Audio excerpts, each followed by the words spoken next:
안녕하세요. 오늘 살펴볼 책은 루안 브리젠딘의 여자의 뇌입니다.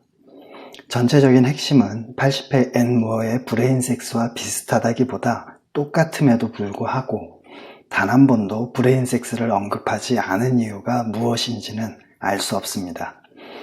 내용 자체가 여성의 성장에 따른 이야기체라서 어렵진 않으니 방송에서는 핵심과 몇 가지 세부사항, 그리고 다음 방송의 남자의 뇌에서도 중복되는 호르몬 내용만 살펴보겠습니다. 여성과 남성의 차이에 대한 열쇠는 서로 다른 뇌 구조와 성 호르몬의 화학작용에 있습니다. 뇌는 우리의 모든 현실을 좌지우지하죠. 그래서 뇌의 구조가 다르면 현실을 인식하는 방식이 달라지고 그에 따라 행동도 달라질 것이라는 점은 의문의 여지가 없습니다. 하나의 수정란이 3.5kg의 신생아로 자라는 데는 정확히 38주가 필요합니다. 처음 8주간 모든 태아의 뇌는 여성형입니다. 그것이 자연의 기본적인 뇌 설정값이죠. 그러나 8주가 지나면서 남아의 고환에서 테스토스테론이 분비되면 태아의 뇌는 남성의 뇌로 재편됩니다. 이렇게 여성과 남성의 성별 차이는 주로 생물학적 본성에 의해 결정되고 사회문화적 교육이나 경험, 그리고 타인과의 상호작용에 의해 수정되거나 강화됩니다. 다만 그 본성에 우리가 인위적으로 얼마만큼의 수정을 가할 수 있는지 아직도 정확히는 알지 못하고요.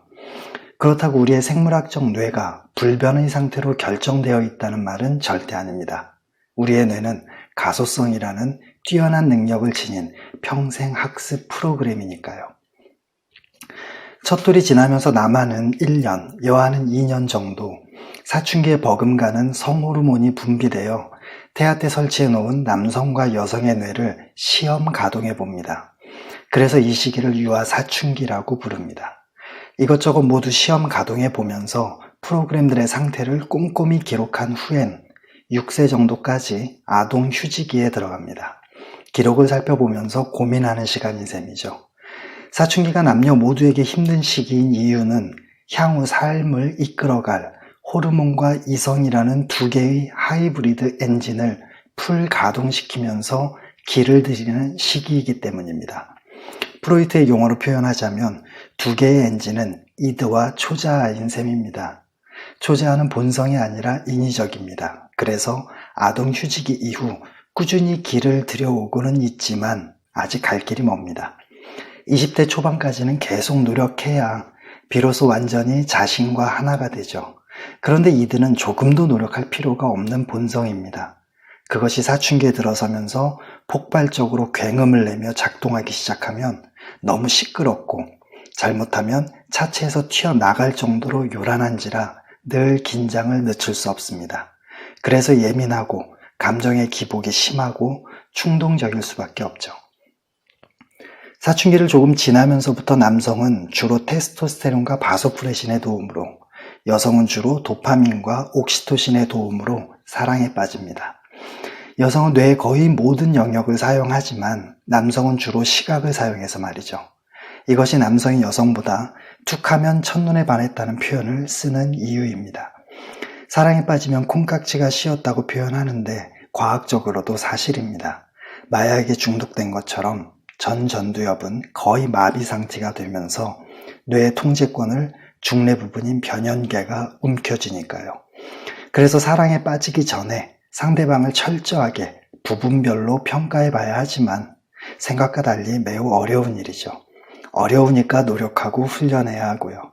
사랑하는 사람을 단 몇 시간이라도 못 보면 죽을 것만 같지만 그런 상태가 평생 지속될 수는 없습니다.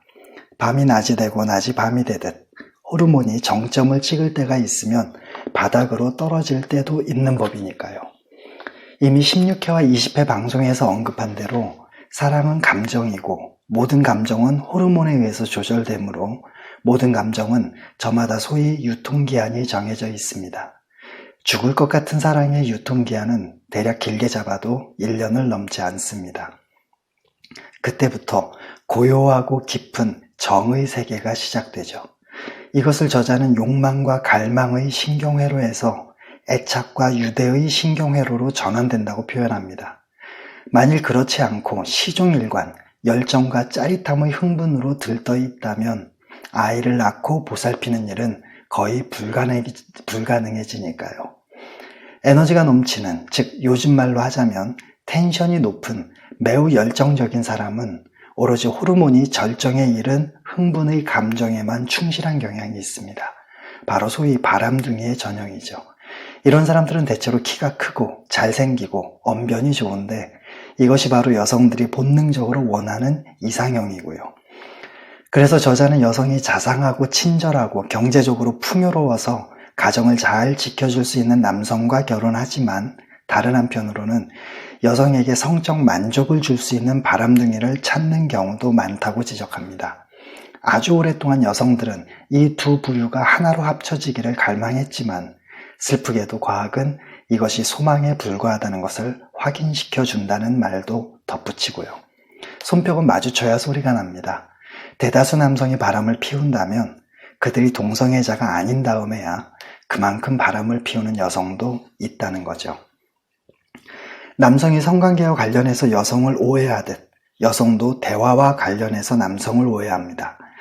배우자의 사랑은 남성은 성관계에서의 만족과 횟수로, 여성은 정서적인 대화와 평소의 스킨십으로 판단하기 때문이죠.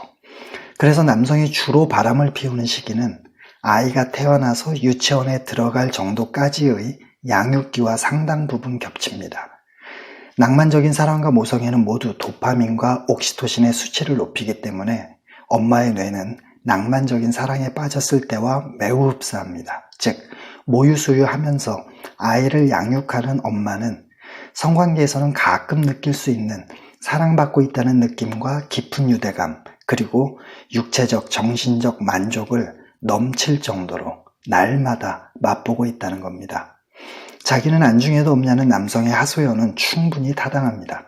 극단적으로 말하자면 이 시기의 여성은 정서적으로 남성의 필요성을 거의 느끼지 못하니까요. 이것은 남성과는 다른 여성의 가장 큰 특성입니다. 표정을 읽어내고 목소리의 톤을 해석하고 감정적 뉘앙스를 평가하고 타인의 내면 깊숙한 곳에서 뿜어져 나오는 비언어적인 신호를 해석하는 것, 이것이야말로 여성만의 뛰어난 능력입니다.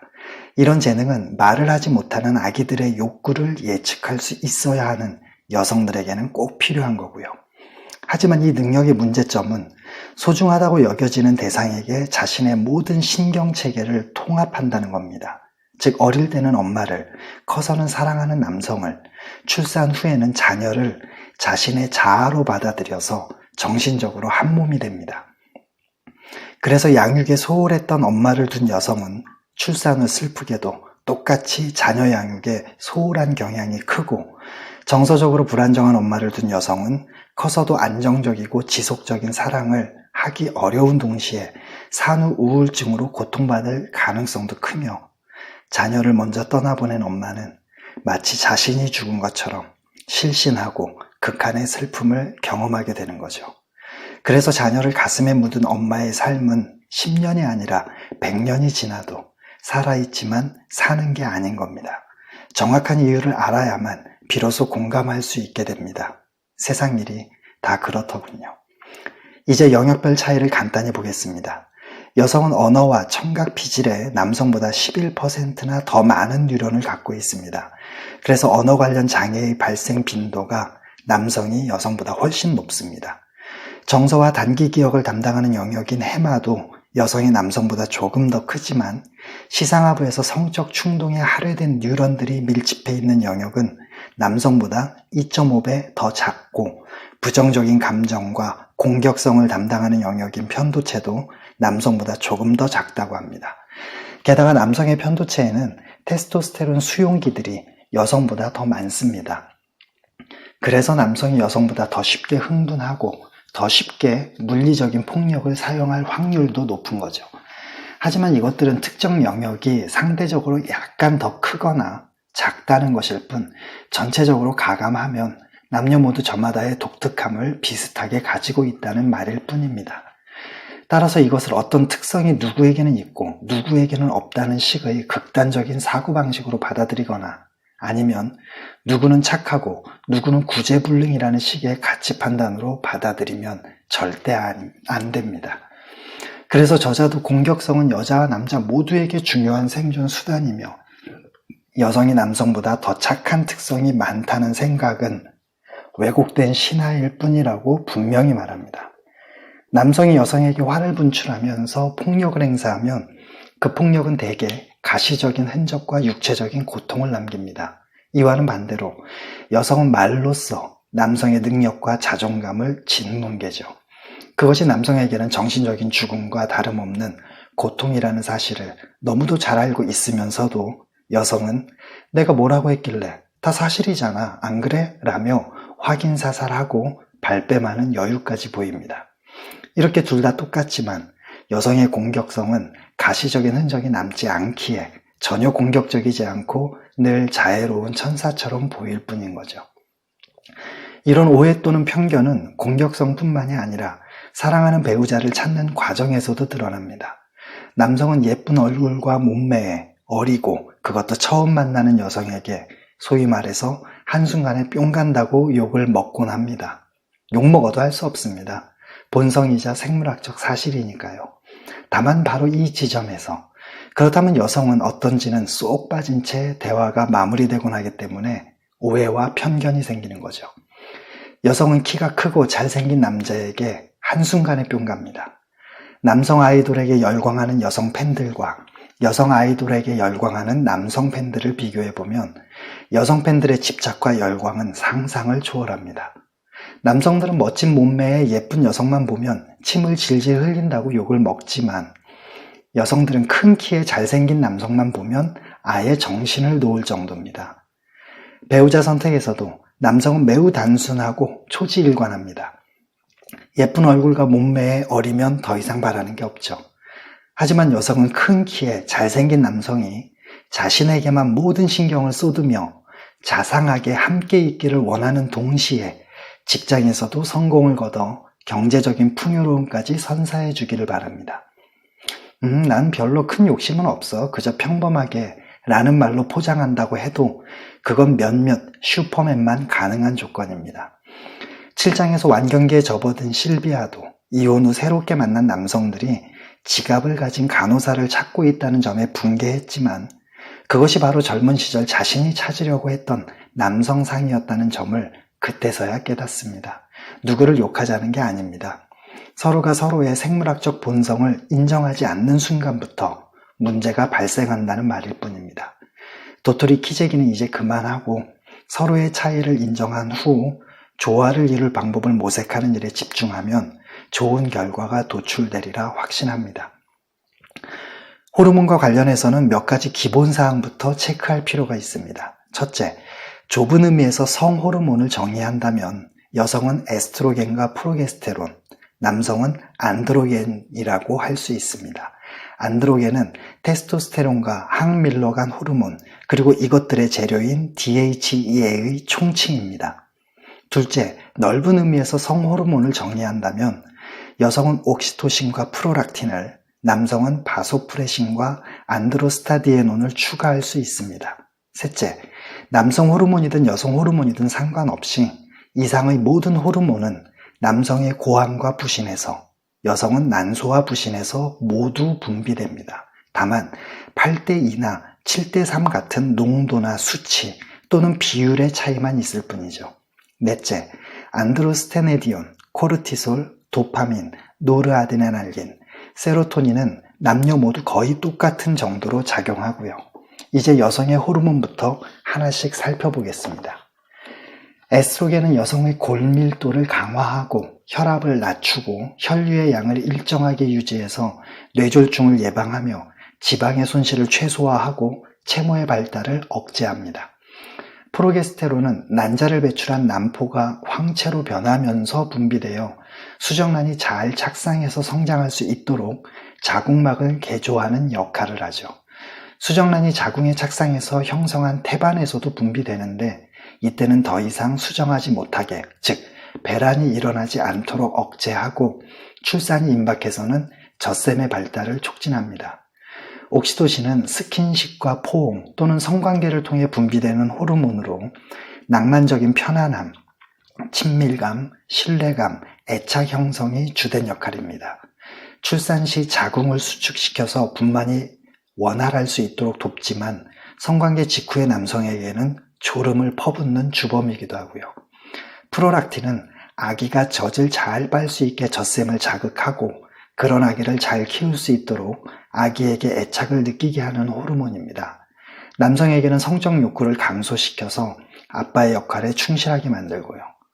항밀러간 호르몬은 테스토스테론과 함께 태아의 뇌와 몸을 남성화시킵니다.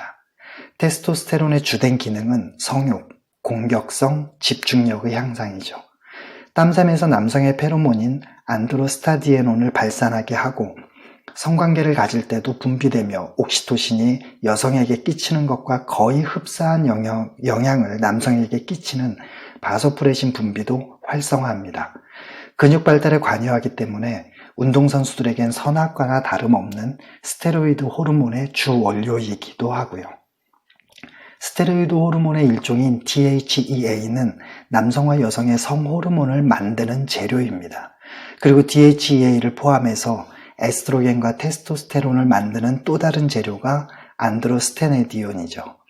이것이 테스토스테론으로 전환되면 근육과 뼈의 생성을 돕고 에스트로겐으로 전환되면 뼈의 손실을 늦춰줍니다. 긴장하거나 스트레스를 받으면 가장 먼저 부신피질에서 코르티솔이 분비되어 부신수지를 자극한 후 헐레벌떡 뇌의 시상하부로 이동해서 큰일 났다고 방방 뛰면서 노르아드레날린의 분비도 자극합니다. 그러는 사이 코르티솔에 의해 자극을 받은 부신수질은 서서히 공격 도피 호르몬인 아드레날린의 분비를 끌어올리고요. 그런데 여기에 놀라운 사실이 숨어 있습니다. 그렇게 스트레스를 받고 긴장하는 순간이 동시에 쾌감과 흥분을 느끼게도 한다는 겁니다. 티로신이라는 단백질의 아들이 에스트로겐 그리고 테스토스테론과 발맞춰 함께 높아지고 낮아지는 도파민이고 도파민의 아들이 바로 노르아드레날린이기 때문이죠. 그래서 고통, 쾌감, 행복, 불행, 성공, 실패가 늘 함께 붙어 다니는 건지도 모르겠습니다. 고생하셨습니다. 다음 시간에 뵙죠.